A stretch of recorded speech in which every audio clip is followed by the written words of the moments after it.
जय श्री माता जी। हम सभी श्री माता जी के सिर चरणों में प्रणाम करके सामूहिक वंदन लेंगे। Let us all humbly bow down at lotus feet of Shri Mata Ji and take collective vandan.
तीन महामंत्र और श्री गणेश मंत्र। 3 महामंत्राज एंड श्री गणेश मंत्राज।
जी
ध्यान की इसी स्थिति में अब हम सब श्री माता जी की अमृतवाणी सुनेंगे.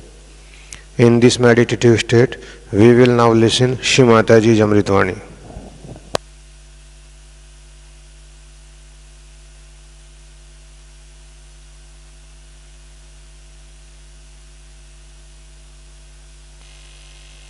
So anybody does like that, na? They mind it. That's the problem. It's a very different style of life. They'll never. Have you ever heard any Indian shouting at you? See, it's a very different style of life. Try to understand that. If they have to say, they'll just go and tell them, whisper in the ears that please don't talk, mother. Now they'll keep quiet. But then, you see, if you shout, anyone, if you shout, shouting is not Indian style. Have you heard anybody shouting? That's what it is. You see, it's a, I have seen that, like French also, they really quarrel all the time. They talk to each other. You can feel it, the ho ho ho ho going on. See? And I used to say, how can it be? They said, we talk like that, mother. Nobody minds it. They're used to this kind of thing. One talks with big tension, another talks with big tension. So, one has to understand the system is good in this country, is not to, as far as possible, to keep your temper within control, your tongue within control, your vishuddhi, especially the right vishuddhi, should be kept in proper control. Now, the sweetness and the mildness and a very soothing behavior, you see, is an expression of love.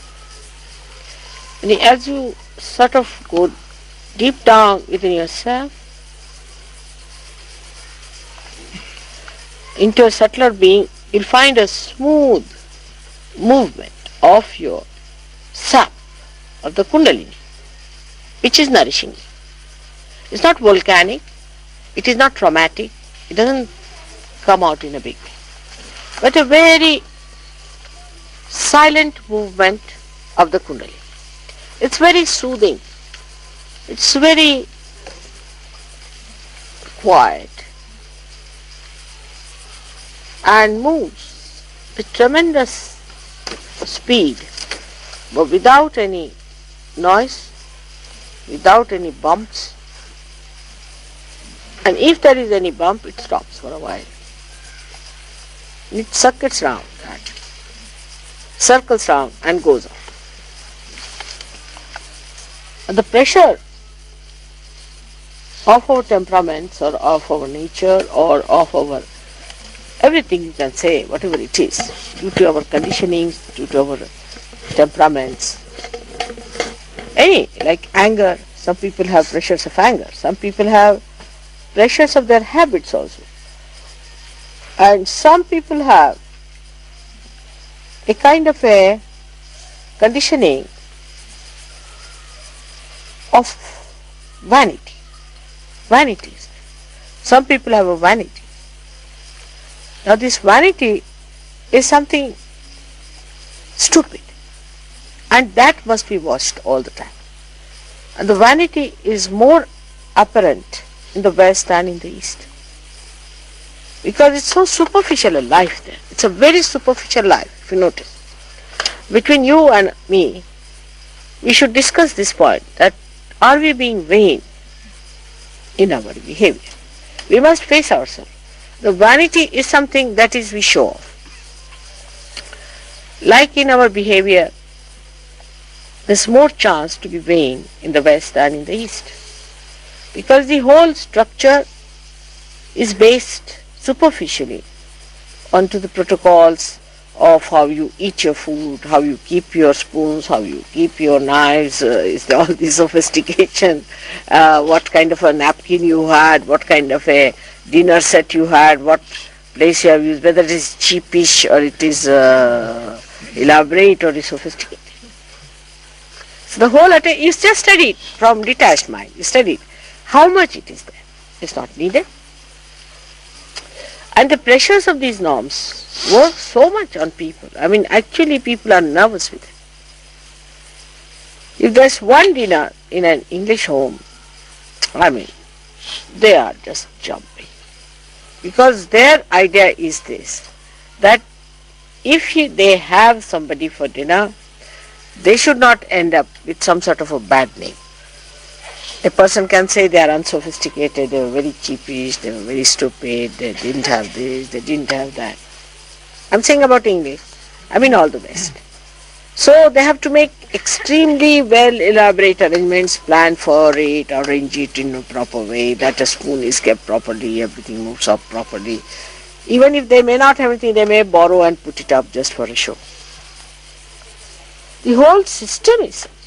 So it's a serious matter, see, which gives you a tremendous pressure on the mind.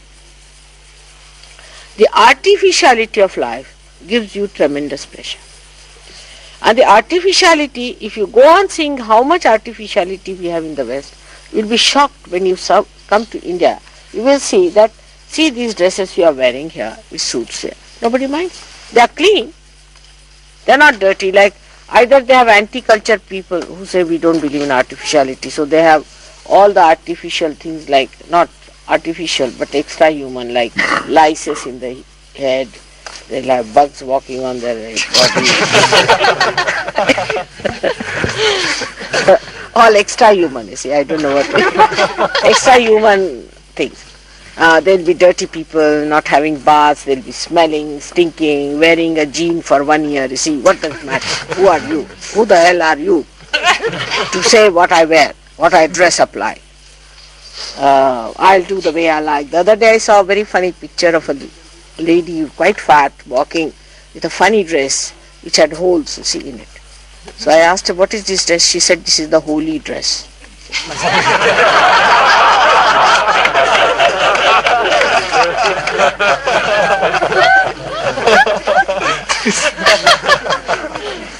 In that climate, I don't know why you need such a holy dress there. This is so cold that you would like to cover every part of your body. There she had holes, you know, just like diamond-shaped holes, quite big ones. You see, the trouble is, the mind, once you start moving on the artificial lines, you just go on building up yarns. You see, you don't know what to do. Now you have got dress, now we must have something different, we must wear something different. So they start building up something unique. Then they will have some unique dress, then this one. First they had tail coats, now they don't have tail coats, so they must have another style, then another, the fashion, this, that, goes on and on and on and on. And I don't know where will it end. I mean, there's no end to it. So in hairstyle, say, for in every style, they have a typical idea. Now, for example, nowadays the hairstyle they have now in the West would have been regarded as rustic in the olden days. Absolutely rustic, you see. Formerly, they used to put oil and put the hair absolutely straight like that. The Napoleonic time, then they had hair like Napoleon. Then it went on and on and on. So the attention was all as to how you appear before. Appearance was important. But while coming here, you see, people are not bothered so much about the appearances, you'll see. Though they look nice. Because the appearance conscious people can have horrid appearances, you see, because they're so much worried about it. Now see the women in the West, because they're so much worried about their appearances, their skins become haggard, they put on all kinds of things, you know, about 5 inches of paint, things like. By the time they go home, they have no time, so they try to clear it out. So this is what one has to here see, the deeper side of it, not the outer side of it. See the leaves as they are not dressed up anyway, but look so beautiful. They turn their face only to the sun, and they know that getting the light is the only way to look nice. And that's what we have to learn from nature, that nature itself cleanses itself. Now you have traveled so much now, wherever it is just nature, there is no dirt, no filth, nothing. It's only the human beings, when they live there, they create problems for the nature. So one has to be little bit away from these horrible norms. Of course, I don't say that you should look horrid people just coming out of jungles. You see, the other extreme can be there. We have to be in the center. so that we don't go to the extremes. We should look like normal people to the people. The way we dress up, the normal way we have to be normal. And the pressures of this appearance business is so much that people are just drawn into that unhappy situation all the time. And if you tell them that you are looking horrid today, that person will collapse that moment. That's the worst thing you can say to them. Despite that, you see, people age very fast because of the worry that they have about the superficiality. In this country, first thing you have to learn is not to be too superficial. One point. As I have told the Indians to learn a lot of things from you, I have to tell you to understand that superficiality, like saying sorry. Now, sorry just is a lip service, just a lip service. It doesn't go from the heart. You see, isn't it? We say thank you. Thank you is just a lip service, mostly. So now, how to overcome the superficiality? The point comes in. It only can work out in a very simple way when we do everything from the heart, from the spirit. So whatever we are doing, we do it from the heart. Say supposing we have to meet someone. Say I have to go and see someone who is now this time a minister, who was like my brother, now he is an ex-minister. So what do I think about him? I think how he was nice to me when we were young. I was a leader and he was one of my followers that time. And then I will think about what should I take for him. That's the day of Sankranti. So I take things that are of Sankranti. Simple thing. Something nice for his wife. Could be like bangles that she would like. Nothing elaborate to show that I am wealthier than you, I am richer than you, I can afford to give you so. Nothing. Simple thing. Expression of your heart. Thought out things. What should we do? So you go to see them and give them something that is thought out. Now the normal behavior is there, is to go to Harrods, get some chocolates and go to a dinner party. As soon as you go there, say, hello, come in, welcome, you give them the chocolates. All right, finish. It's done. The job is done now. Now, give them the chocolate and sit down. Then they come and ask you, what will you have? Then you ask them. Then you say, you don't drink all this. Then they say, then what will you have? You see, it's on and on and on. But what I'm saying, the whole process is a norm that is made, that we should go there, get some chocolates, go to the party, finished. No thought has been given. When you have heart in it, you give it a thought. We had Yogis before who would come to see me. On the way they'll find any flower, they'll pick it up, bring it to me and go. It's all right, now here there are no flowers, nothing.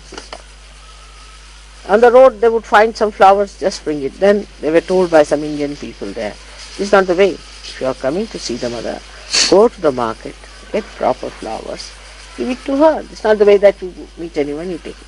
But here, supposing you are moving about, you find flowers, all right, you can bring it up too. But where there is a thought about it, then what you do is to go around to see a flower for me. There's a thought. The thought creates the feeling that I have to give a flower to mother. Now where will I find the best flower? If that thought prevails, now ours is not a thought-provoking process, you see, ours is not. But the thought which comes from the heart, and starts thinking, what should I give to mother when I am going to see her? Anything that I find on the road, should I take it for her? Any junk I get it, some flowers I get it, some dried flowers, should I? No. Have you given a thought to anything? This is what is necessary for us to know, because in this country it is built in our tradition, we don't have to think. It's built in our tradition. Like in England they have marriages, I have seen, I don't know, maybe in every country. The boys and girls send a list of things that they would like to have. And the people select it. There's a shop where you go and buy them and finish it. I mean, this is nonsense. So I say, why do they do it? He says, practical. I said, it's practical, it's very dry. But why do you do it like this? So they said, because you see, these are the things we need and that's provided for, and you all make the list and it's come true and all that. But there's no thought behind it. There's no choice, nothing. And that you are asking for it is something so absurd in the very. Also that part. I mean, think from an Indian mind. It's absurd. And I had once a list like that and I told him, what's this nonsense? He said, buy one out of this and one out of your heart. So we won't be satisfied unless we give something of our own. And we have a Parsi community here that is very much westernized. They too have something like this, that if you go to the dinner, you see, they invited me for a wedding party. So we asked people, normally, how do you do it? In some places they give money also. So I said, do they take money in Parsis? No. So I said, what do they do? It's very simple. You find out who is the caterer. I said, what does that mean? You see, every caterer has a fixed price. Say he is XYZ caterer, then he has a fixed price of say 22 rupees. Alright. So you go, both of you are going 44 rupees, plus you give 3 rupees more. Or 2 rupees if you want to, or if you give 44 rupees sufficient. It's a contributory dinner. And there you go, they said all the boy side people sit that side and girl side people sit this. Whatever you are paid for, you get the money goes to the contractor. I don't know what they must be doing if somebody doesn't pay. Do they write to them that you better send money?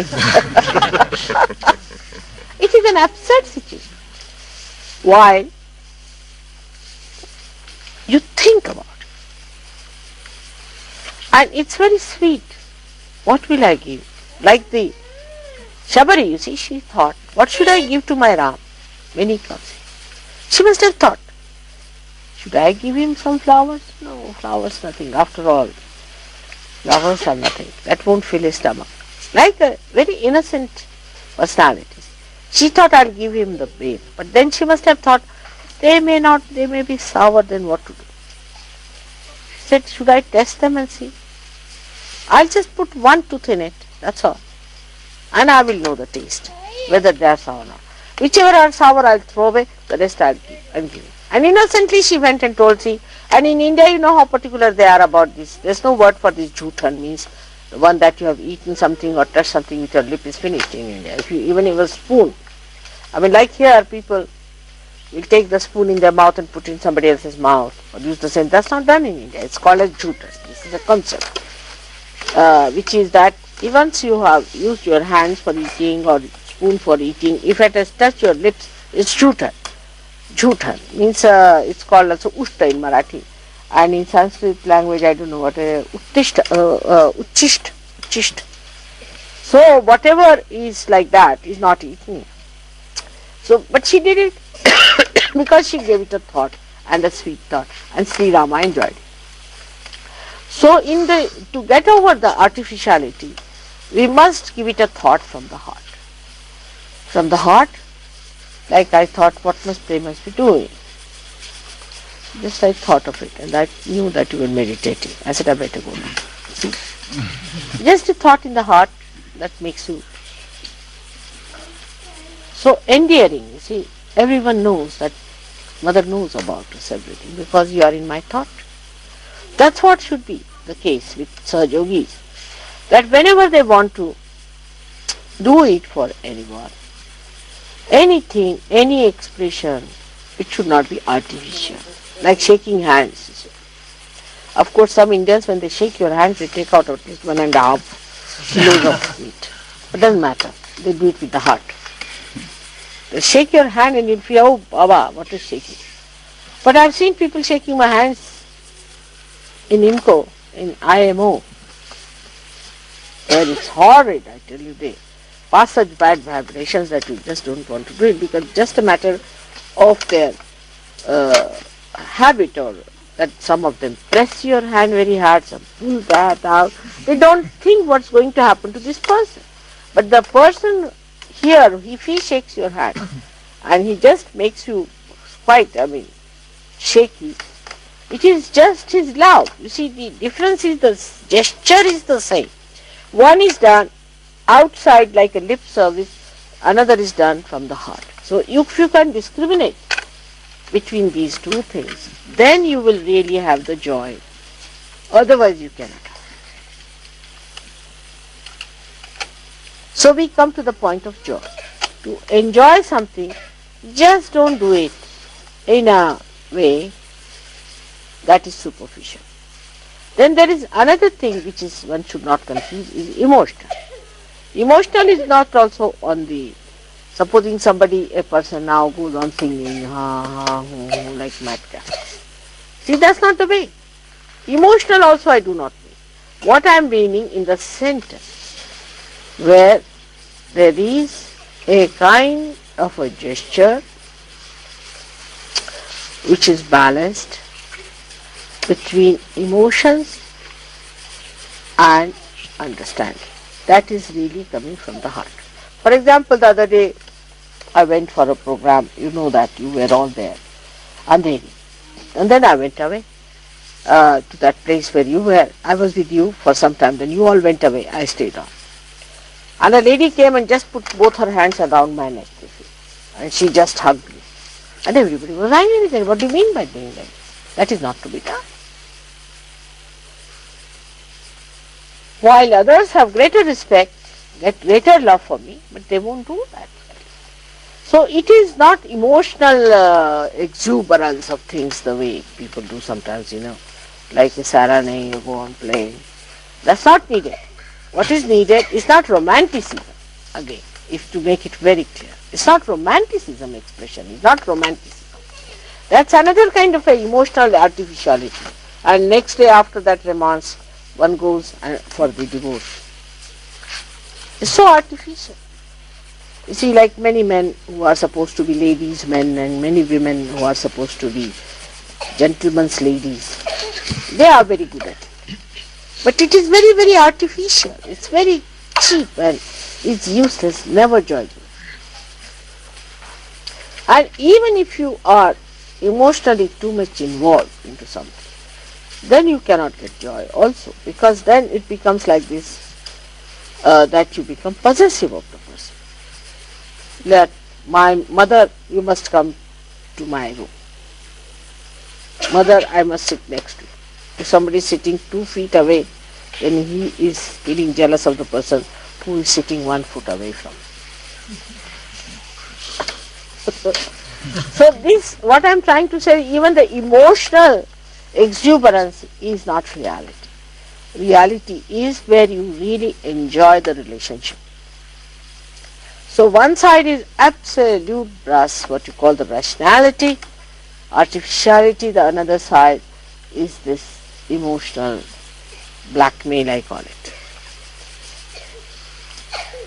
So both the things must be done with that dignity, with that depth. And that depth if you have, then you do things which do not look cheapish or frivolous, but look very deep and have an effect which is very deep and lasts longer. Now we have to know that we are in a very challenged position by the whole world today. That is, the whole world is in a chaos today. And we are the few who are finding out the solution. We are the captain of the ship which is going to save the world. Let's see that. We are the crew on the ship which has to save the whole world. So we have to train up ourselves like that. We have to behave in that manner. We have to have that discipline within us. Otherwise, what's the use of having some people who are just like stray dogs, sometimes barking and sometimes asking for food? We have to have really people of valor, of beauty, of understanding, of very great heights. Because Sahaja Yoga doesn't need such people who will drag it down. It needs people of dignity, people of love, people of compassion. Like Christ, who was embodiment of compassion, but have you seen him hugging round to anyone? Never. There's no picture like that. I haven't seen one. At least they have done all kinds of nonsense with him, but never I've seen him hugging someone all the time. All right, when you meet, all right, men can hug men, women can hug women, express yourself. But all the time tugging on to one woman or tugging on to one man is absurd for surgeons. Maybe your wife, maybe your husband, doesn't look nice. It's not a very dignified picture. So the Sahaja Yogis, if they have to worry about appearance, they must know from their heart that they have to be Sahaja Yogis. Sahaja Yogis in every expression. Like between the two Sahaja Yogis, there should be always tremendous respect. Not only respect, but tremendous respect. Then whether he is an Indian or an Englishman or a French, you can have a nice fun, little jokes here and there. But as far as the personality is concerned, you must respect. Ask others to sit down. You have the chair. You stop. But not that you go to the first seat and go and occupy one, first of all. You do. That is one thing you have to learn from Indians. They have this capacity. That the way they do it, you see. And they don't think they are rich or poor or anything. Now I have told, today I showed Rigor that Rajesh has got 8 or 9 factories. The one I showed him a huge big thing like that is the owner's son and the eldest son. But the way he was serving you food, you say, enjoying it thoroughly, and nobody can believe that he's like that. Anybody, see whether he's rich or poor or anything, there's a rapport, because all this has to be lost in Sahaja Yoga. If you still think of these artificial barriers between human beings, you can never solve the problem. So once we are dealing with them or talking to them, now I would say that we'll be going all over there also. So I would like you to make them feel comfortable with it. Of course they'll make a big ado out of it. You don't know. They are guests. Even a leper comes as a guest in India, is treated like a what you call god, because it's said that all the guests are gods in this country. So any guest comes in the house, he's treated like that. Only in modern times when they are finding it difficult, say in Bombay and all that, they get pestered by guests. But normally guests are to be respected whatever they do. They should be given the best thing in the house. This is the culture of this country. A guest has to be given whatever they have. You have the best in the house. It's not like this, the rest of it is kept in the fridge and just take out the stale stuff for the guest. The best that you have, you give it to the guest. And that is how it works out. When you are there, they will make a bigger draw out of it. Because this is the beginning of the tour, I am telling you that they will really spoil. Believe. Just, except for putting you on their heads, they will do everything else that is possible. Until you take it off. And they'll spoil you more and more. And if you are visiting third time, they'll be even worse. But in that, just feel their love. Feel them and respect them and love them. I hope you develop that oneness, because they are from the heart. These people are from the heart. They are villagers, simple people from the heart.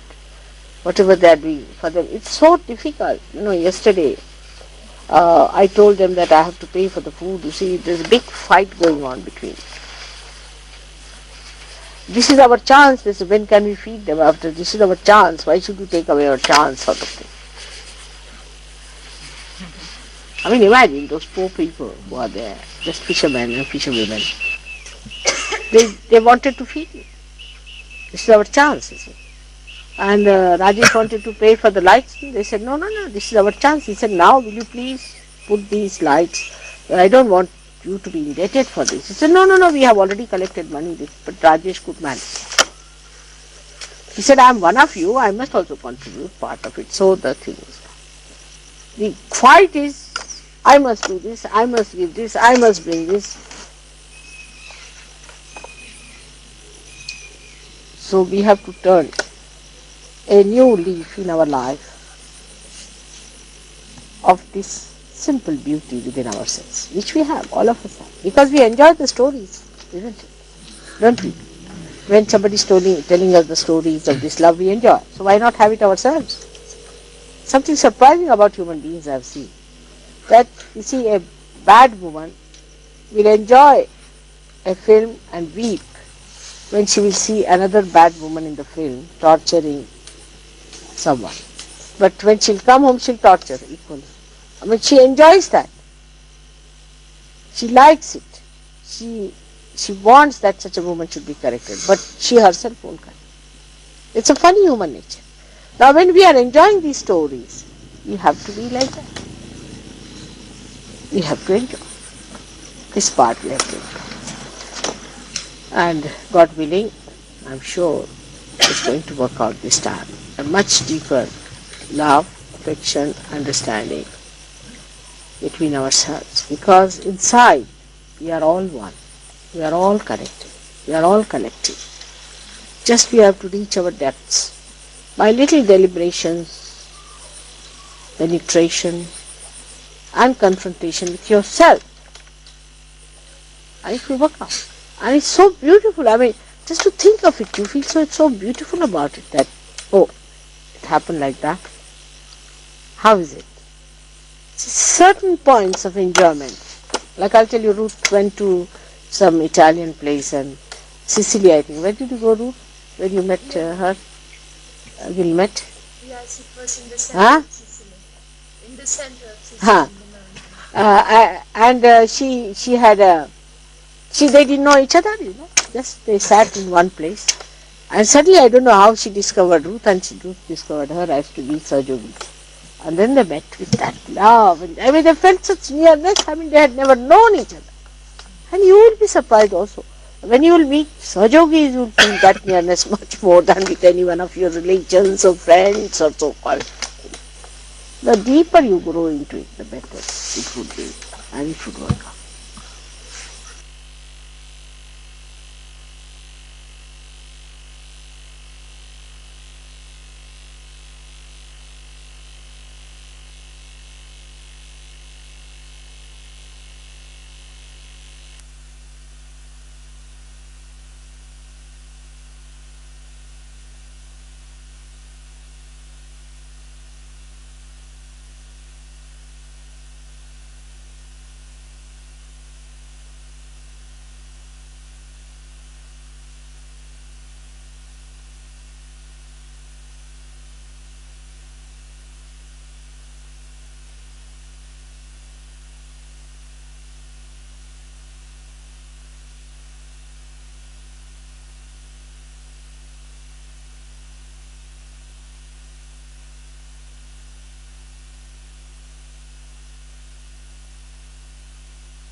अब हम सब श्री माता जी की आरती करेंगे।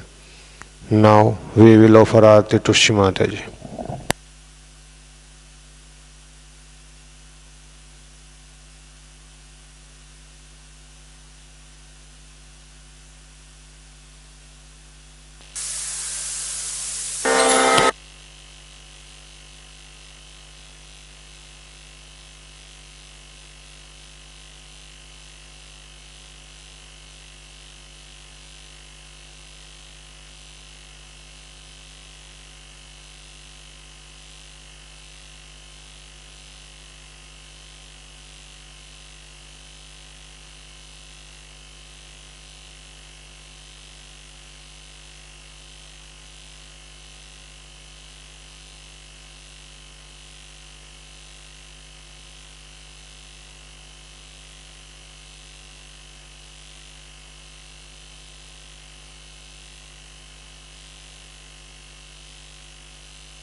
सबको दुआ देना माँ, सबको दुआ देना।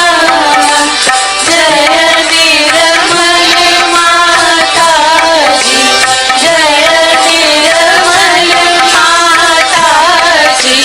दिल में सदा रहना माँ, सबको दुआ देना, सबको दुआ देना।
दुआ देना, माँ सबको दुआ देना।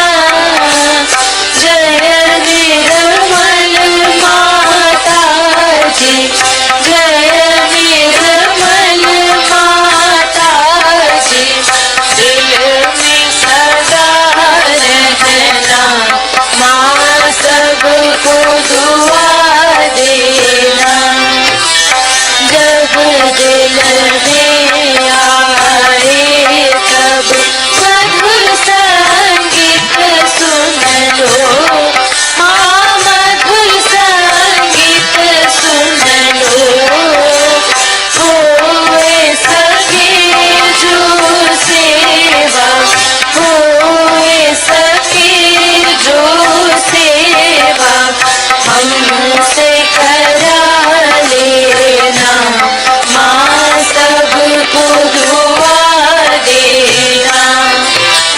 सबको दुआ देना, माँ सबको दुआ देना। जय निर्मल माता जी, जय निर्मल माता जी, दिल में सदा रहना, माँ सबको दुआ देना, माँ सबको दुआ देना, माँ सबको दुआ देना।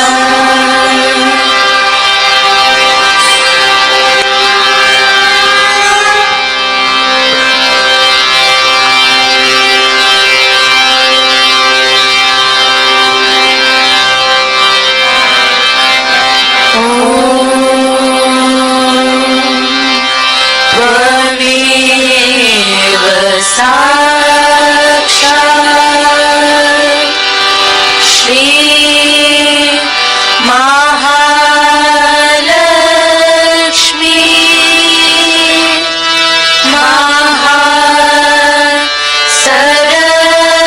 महासरस्वती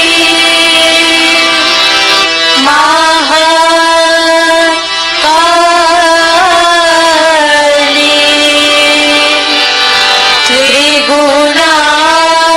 त्रिगुणात्मिका कुंडलिनी साक्षात् श्री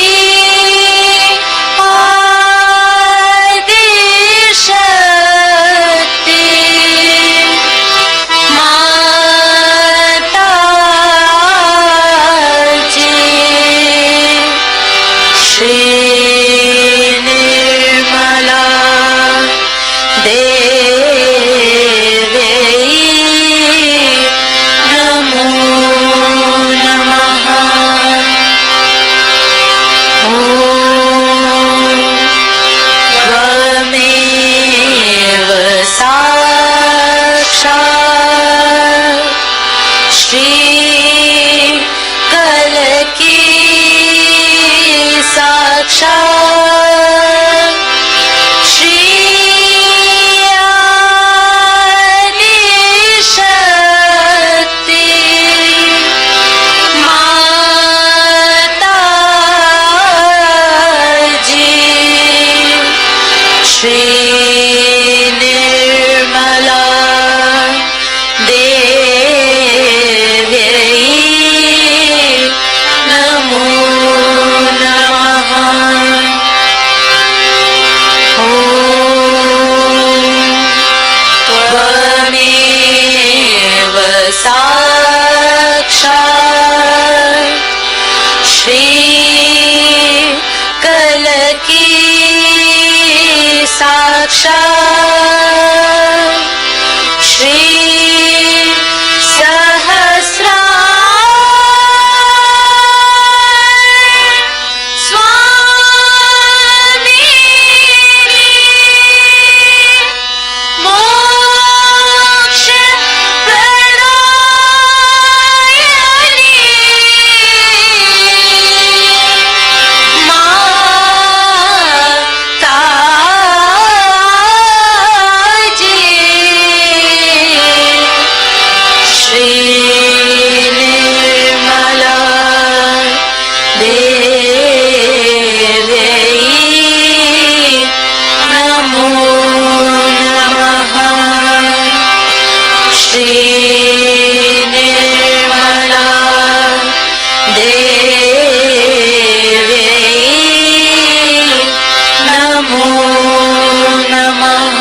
शक्ति माता जी श्री निर्मला देवी की जय।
श्री माता जी, आज के इस सुंदर ध्यान के लिए हम सब आपके श्री चरणों में कोटि कोटि प्रणाम करते हैं। वहाँ श्री माता जी, we humbly bow down at your lotus feet for today's beautiful meditation.